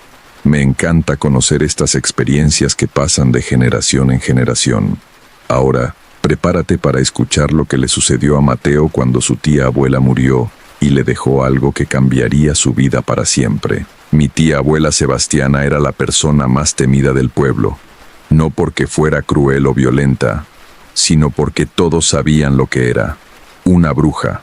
No de las que salen en películas con sombreros puntiagudos y escobas voladoras, sino una bruja real, de las que curan enfermedades que los médicos no pueden explicar, de las que maldicen a quienes las ofenden, de las que hablan con cosas que no deberían tener voz. Vivía sola en una casa alejada del centro del pueblo, al pie de una montaña donde nadie más quería construir. Decían que la tierra allí estaba maldita, que antes había sido un lugar de sacrificios en tiempos precolombinos. Pero ella eligió ese lugar específicamente. La tierra tiene memoria, solía decir. Y la memoria tiene poder. Yo la visitaba cada mes. Era el único en la familia que no le temía, o tal vez era el único lo suficientemente tonto para no temerle. Ella me caía bien. Era directa, inteligente, y tenía un sentido del humor negro que me hacía reír incluso cuando sus chistes eran sobre muerte y desgracia. «Tienes el don, muchacho», me decía cada vez que la visitaba. «Puedo verlo. Está dormido todavía, pero está allí. Cuando yo muera, despertará». Yo siempre me reía de eso. No creía en brujerías. Pensaba que mi tía era simplemente una mujer excéntrica que sabía mucho de plantas medicinales y que la gente del pueblo era supersticiosa. Estaba equivocado en todo. Tía Sebastiana murió un martes de noviembre. Tenía 92 años, pero seguía siendo fuerte hasta el último día. No murió de enfermedad. Simplemente decidió que era hora. Se acostó en su cama, cerró los ojos y dejó de respirar. Como si apagar su vida fuera tan simple como apagar una vela. La encontré yo. Había ido a visitarla como cada mes, y cuando llegué a su casa, la puerta estaba entreabierta. Entré llamándola. No hubo respuesta. La encontré en su cama, con las manos cruzadas sobre el pecho y una expresión de paz absoluta en el rostro. Sobre su mesita de noche, había un sobre con mi nombre escrito en su caligrafía temblorosa. Lo abrí con manos que no sabía que estaban temblando hasta ese momento. «Mateo», decía la carta, «si estás leyendo esto ya me fui, no llores por mí. Viví más tiempo del que me correspondía de todas formas. Hay cosas que necesitas saber, cosas que nunca te dije porque no estabas listo. Ahora debes estar listo, porque no hay nadie más. Todo lo que tengo es tuyo, la casa, los libros, los instrumentos y lo más importante, el compromiso. Nuestra familia ha mantenido un compromiso durante 7 generaciones. Yo fui la guardiana en mi tiempo, ahora te toca a ti». En mi habitación, bajo las tablas del piso junto a la ventana, encontrarás una caja de metal. Está sellada con mi sangre. Ahora se abrirá con la tuya. Dentro está todo lo que necesitas saber. Léelo completamente antes de decidir qué hacer. Pero te advierto, una vez que abras esa caja, una vez que leas lo que hay dentro, no podrás volver a ser quien eras. El conocimiento cambia, el poder corrompe o eleva, dependiendo de quién lo porte. Confío en que elegirás correctamente. Te quise como al hijo que nunca tuve. Perdóname por dejarte esta carga. Con amor, Sebastiana. Me quedé sentado en la silla junto a su cama durante lo que pareció horas, leyendo y releyendo esa carta. Parte de mí quería ignorarla. Llamar a las autoridades, organizar el funeral, vender la casa y olvidar todo esto. Pero la curiosidad es una cosa poderosa, y las últimas palabras de mi tía abuela no eran algo que pudiera ignorar fácilmente. Fui a su habitación. Era simple: una cama, un armario, una cómoda vieja y una ventana que daba a la montaña. Moví la pequeña alfombra junto a la ventana y examiné las tablas del piso. Una de ellas tenía pequeñas marcas en los bordes, como si hubiera sido levantada muchas veces. La saqué con cuidado. Debajo había un espacio hueco, y dentro de ese espacio, una caja de metal del tamaño de una caja de zapatos. Estaba cubierta de símbolos grabados que no reconocí. Algunos parecían quechuas, otros parecían mucho más antiguos. La saqué y la coloqué sobre la cama. Había un pequeño orificio en el cerradura, pero no para una llave. Era más parecido a una aguja, sellada con mi sangre. Se abrirá con la tuya. Fui a la cocina y encontré una aguja en el costurero de mi tía. Respiré profundo y me pinché el dedo índice. Una gota de sangre brotó, roja y brillante. La dejé caer sobre el orificio de la cerradura. Por un momento, nada pasó. Luego la sangre fue absorbida en el metal como agua en tierra seca. Los símbolos en la caja comenzaron a brillar con una luz tenue, rojiza, y escuché un clic. La caja estaba abierta. Dentro había 3 cosas: un libro grueso con cubiertas de cuero agrietado, un cuchillo ceremonial con mango de hueso tallado y un collar hecho de piedras negras pulidas ensartadas en un cordón de cuero. Saqué el libro primero. Las páginas eran de un papel grueso, amarillento por el tiempo. La primera página tenía un título escrito en español antiguo: Registro de la línea de sangre, Guardianes de la Puerta, primera generación hasta la 7ª. Pasé las páginas. Eran un diario, o más bien, múltiples diarios escritos por diferentes manos a lo largo de décadas, tal vez siglos. La primera entrada estaba fechada en 1743. Yo, Sebastián Guamán, escribo esto para que mi descendencia conozca la verdad de nuestra carga. En este año del Señor de 1743, mientras trabajaba la tierra que me fue heredada por mi padre, descubrí una entrada, una cueva que no debería estar allí. Entré, impulsado por curiosidad. Descubrí que la cueva no era natural. Era una construcción antigua, anterior a los incas, anterior incluso a los pueblos que conocemos. Al fondo de esa cueva encontré una puerta, de piedra negra, cubierta de símbolos que parecían moverse cuando no los miraba directamente, y desde detrás de esa puerta escuché voces, susurros, promesas. Tuve miedo. Comencé a salir, pero entonces uno de los susurros dijo mi nombre. Me llamó, me ofreció un trato. Poder, dijo la voz. Conocimiento, protección para mi familia. Todo lo que tenía que hacer era mantener la puerta cerrada, asegurarme de que permaneciera sellada, realizar un ritual cada luna llena para reforzar el sello. A cambio, mi familia prosperaría. Tendríamos longevidad, salud y el don de ver más allá del velo entre mundos. Acepté. Que Dios me perdone. Acepté. Y en ese momento, la puerta tembló. Sentí algo pasar de ella hacia mí. Un conocimiento que no había tenido segundos antes. Recetas, rituales, palabras de poder. Todo fluyendo en mi mente como agua. Cuando salí de la cueva ese día, ya no era el mismo hombre. Seguí leyendo, entrada tras entrada, generación tras generación. Cada guardián contaba la misma historia con variaciones. Todos descubrían la cueva, todos escuchaban los susurros, todos aceptaban el pacto, y todos vivían vidas largas llenas de poder, pero también de aislamiento, porque el poder asustaba a otros. El conocimiento los separaba de la gente normal. La última entrada era de mi tía Sebastiana, fechada apenas una semana antes de su muerte. He sido la guardiana durante 67 años. He mantenido el sello fuerte, he realizado los rituales sin falta, y he sentido durante estas últimas décadas que lo que está detrás de la puerta se vuelve más inquieto, más hambriento. Los susurros son más fuertes ahora, me llaman más frecuentemente, me piden que abra la puerta, prometen maravillas si solo la entreabriera un poco, pero conozco la verdad que todos los guardianes anteriores conocieron. Lo que está detrás de esa puerta no debe salir nunca. Mateo será el próximo. Es joven, fuerte, y tiene el don dormido en su sangre. Despertará cuando yo muera y él acepte la carga. Solo espero que sea más fuerte que yo, que pueda mantener el sello por otros 60 años o más, porque si el sello falla, si la puerta se abre, no sé qué saldrá.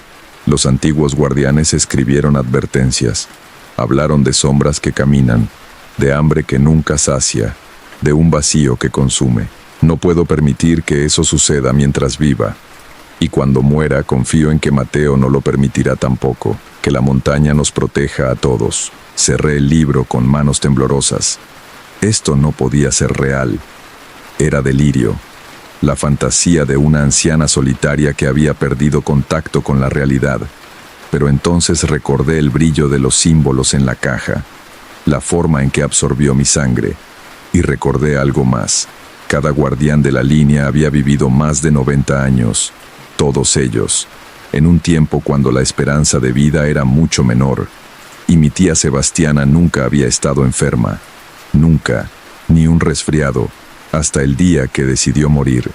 Miré el cuchillo ceremonial y el collar que aún estaban en la caja. No los toqué, no todavía. Organicé el funeral de mi tía.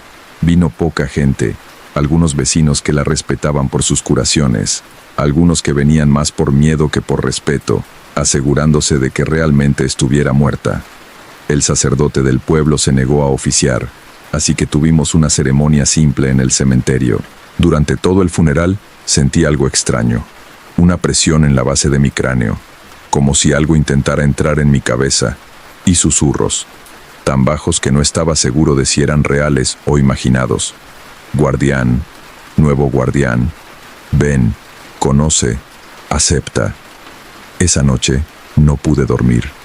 Los susurros continuaron, más fuertes en la oscuridad, más insistentes. Al amanecer, tomé una decisión. Necesitaba ver, necesitaba saber si todo esto era real o si estaba perdiendo la cordura como aparentemente todos en mi familia habían perdido la suya. Volví a la casa de mi tía. Busqué en sus notas, en los márgenes del libro, cualquier indicación de dónde estaba la cueva. Encontré un mapa dibujado a mano, simple pero claro.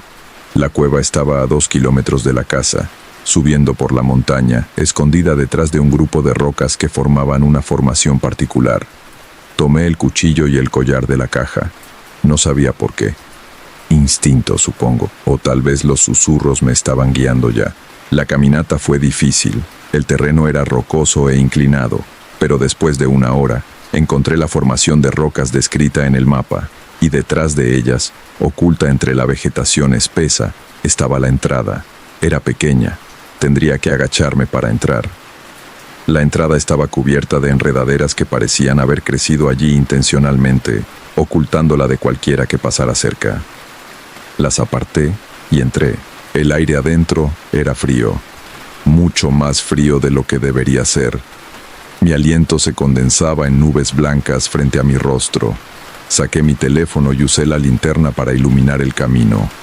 El túnel descendía en ángulo constante. Las paredes no eran naturales, estaban cubiertas de tallas, figuras humanas, figuras que no eran humanas, escenas de rituales, y por todas partes, los mismos símbolos que había visto en la caja de metal. Caminé durante lo que pareció kilómetros, pero probablemente fueron solo unos cientos de metros. El túnel finalmente se abrió en una cámara grande, y allí, al fondo de la cámara, estaba la puerta. Era exactamente como la había descrito el primer guardián, hecha de piedra negra que parecía absorber la luz de mi linterna, cubierta de símbolos que cuando los miraba directamente, estaban quietos, pero que en mi visión periférica parecían retorcerse y cambiar. La puerta no tenía manija, no tenía cerradura visible, era simplemente una losa rectangular incrustada en la pared de roca de la cámara, pero a su alrededor, tallados en la roca misma, había símbolos de contención, círculos dentro de círculos, patrones geométricos complejos, y manchas oscuras que parecían muy viejas pero que reconocí como lo que eran, sangre. Los susurros aquí eran ensordecedores, no en volumen, sino en claridad. Podía distinguir múltiples voces, docenas tal vez, todas hablando al mismo tiempo. Guardián, llegaste, finalmente, abre, libera, permite, hambre, tanto tiempo encerrado, abre, poder, te daremos poder, conocimiento infinito, solo abre. Ella mintió, Sebastiana mintió, no hay peligro, solo libertad, abre. Me acerqué a la puerta, extendí mi mano sin pensar. Mis dedos estaban a centímetros de tocar la superficie negra, y entonces escuché otra voz. Esta era diferente, más clara, más cercana. Era la voz de mi tía Sebastiana. No, me congelé. Giré la cabeza buscando la fuente de la voz. No había nadie más en la cámara. No lo toques, Mateo. No todavía. No sin comprender. Tía, susurré. No estoy realmente aquí. Esto es un eco. Dejé parte de mi energía en este lugar, atada a los símbolos de protección, para que pudiera guiar al próximo guardián. A ti. Bajé mi mano lentamente. ¿Qué es este lugar?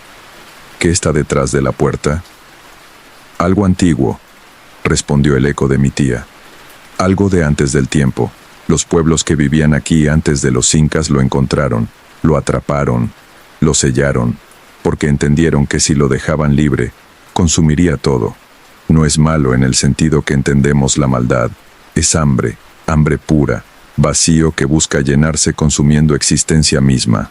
Los susurros se volvieron más frenéticos, tratando de ahogar la voz de mi tía. Mentiras, mentiras. Somos conocimiento, somos poder, somos libertad.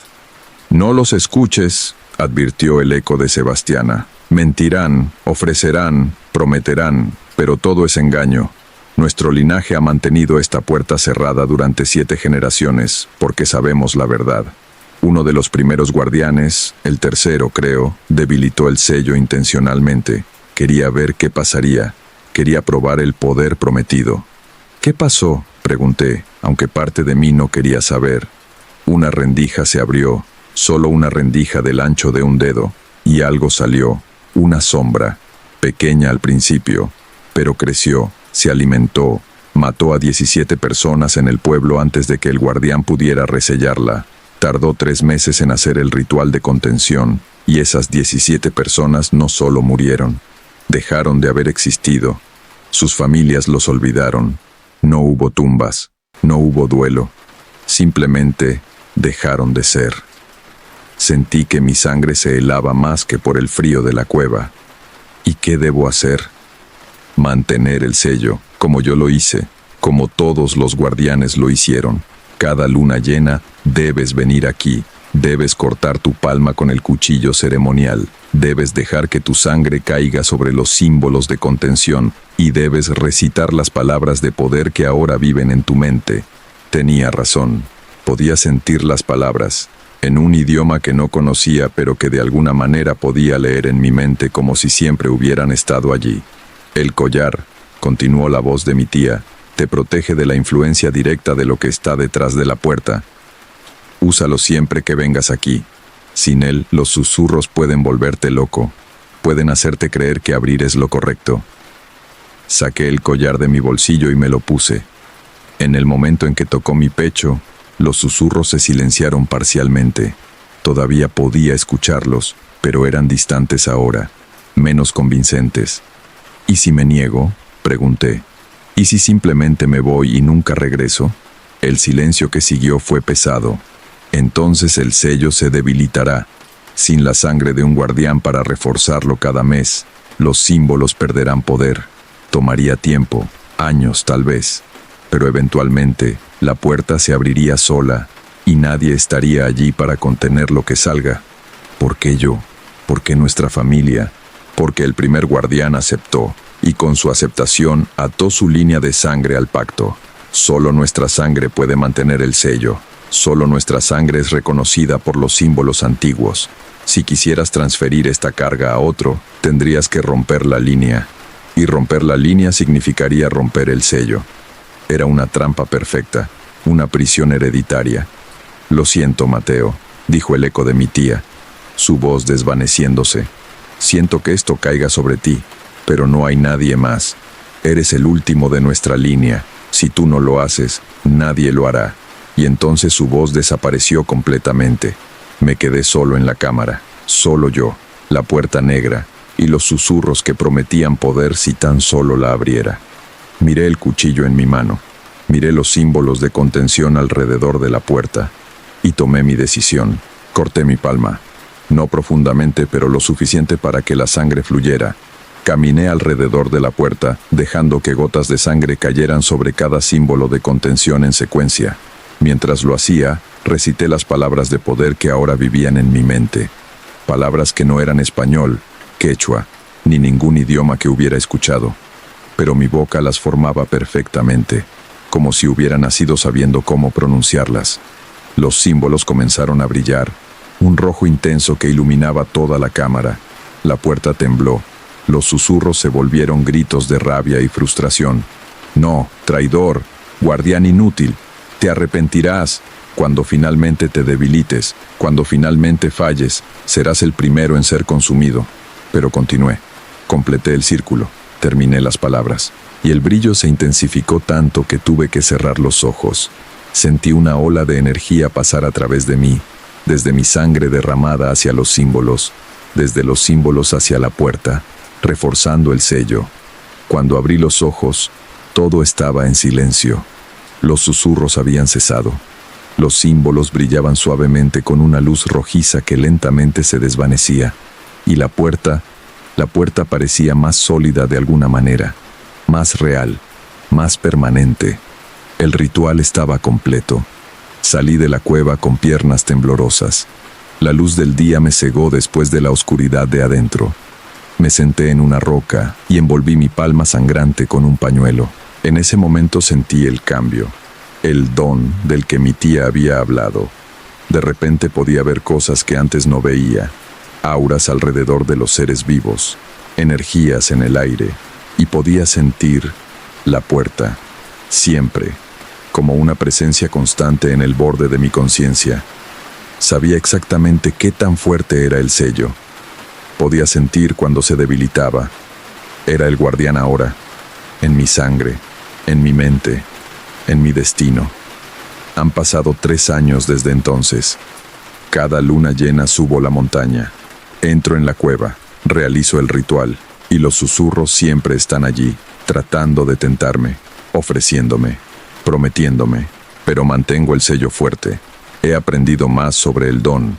Puedo curar enfermedades menores ahora. Puedo ver cuando alguien miente. Puedo sentir peligro antes de que llegue. Las mismas habilidades que hicieron a mi tía temida y respetada. Pero también cargo con el aislamiento. La gente puede sentir que soy diferente. Me evitan. Murmuran cuando paso. Algunos vienen a pedirme ayuda en secreto, pero ninguno quiere ser mi amigo. Y cada noche, antes de dormir, siento la puerta, allá en la montaña, esperando. Los susurros llegan en mis sueños ahora, más sutiles, más pacientes. Eventualmente te cansarás, eventualmente fallarás, y cuando lo hagas, seremos libres. A veces me pregunto cuánto tiempo podré hacer esto. Mi tía lo hizo durante 67 años, su predecesor durante 53. ¿Cuánto tiempo me queda a mí? ¿30 años? ¿40? ¿60? ¿Y qué pasará cuando yo muera? No tengo hijos, no tengo hermanos. Soy el último de la línea de sangre de Sebastián Guamán, el primer guardián. Cuando yo me vaya, no habrá nadie más. El sello fallará, la puerta se abrirá, y lo que está detrás de ella finalmente será libre. A veces, en mis momentos más oscuros, considero simplemente terminar con esto, abrir la puerta yo mismo, enfrentar lo que sea que salga. Tal vez pueda destruirlo, tal vez pueda terminar con esta carga para siempre. Pero entonces recuerdo las palabras del tercer guardián, 17 personas consumidas en 3 meses, y esa fue solo una rendija pequeña. Si abriera la puerta completamente, no puedo arriesgarme. Así que continúo, luna tras luna, mes tras mes, año tras año. Soy Mateo Guamán, séptimo guardián de la línea, mantenedor del sello, protector de la puerta que no debe abrirse, y esta es mi carga hasta el día que muera. Después de eso, que Dios ayude a todos, porque nadie más podrá. Esa fue la historia que Mateo compartió conmigo.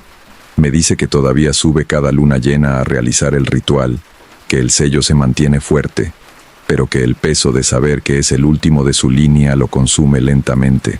Si en tu familia hay historias de cargas heredadas, de pactos antiguos que alguien debe mantener, o de secretos que pasan de generación en generación, me gustaría conocerlas.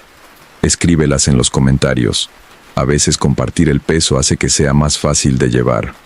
Cuídate mucho y recuerda que algunas herencias vienen con responsabilidades que nunca imaginamos. Nos escuchamos pronto.